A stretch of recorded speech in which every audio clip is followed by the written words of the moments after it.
और हम ये चाहते हैं कि अल्लाह पाक जो हमारी औलादी है वो भी इनकी तरह जो है इनका जज्बा और जुनून हो उनके पाकिस्तान के लिए, ये जो इनका जज्बा है वो वैसे ही हमारी औलादों में भी हो। खान साहब ने जेल बरो तहरीक का ऐलान कर दिया है कि बुध वाले दिन से जेल बरो तहरीक का आगाज हो रहा है। मैं देखिए जी फैसलाबाद के उस हल्के से तशरीफ लेके आए हैं जिस हल्के में मूंछों वाली बांदरी को जो है वो एक मर्द आहन, मर्द मुजाहिद मियां वारिस अजीज साहब ने जो है वो एक पूरी तरह से शिकस्त दी थी।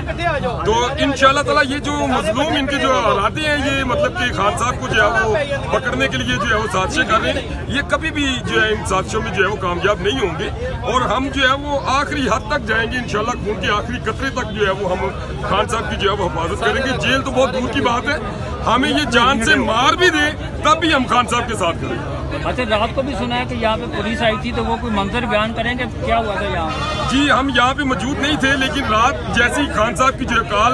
मेरे MPA मियां वारिस अजीज साहब को जो है फैसलाबाद जो है वैसे ही उन्होंने कॉल कर दी, तो रात 12:30-1 बजे का टाइम था। तो फैसलाबाद की गयूर अवाम जो है वो लीग पुल पे फौरी तौर पे पहुंच चुकी थी और वहां पर पहुंचकर उन्होंने जो है वो फौरी तौर पे रोड को ब्लॉक कर दिया था और हजारों की तादाद में जो है वो लोगों ने रात 1 बजे उठ के अपने जो है वो जमीर का जो है वो उन्होंने मुजाहरा किया कि वो खान साहब के साथ है, खान साहब हमारी रेड लाइन है, उसको किसी सूरत में हम क्रॉस नहीं करते। सर, खान साहब से इतनी मोहब्बत की वजह क्या?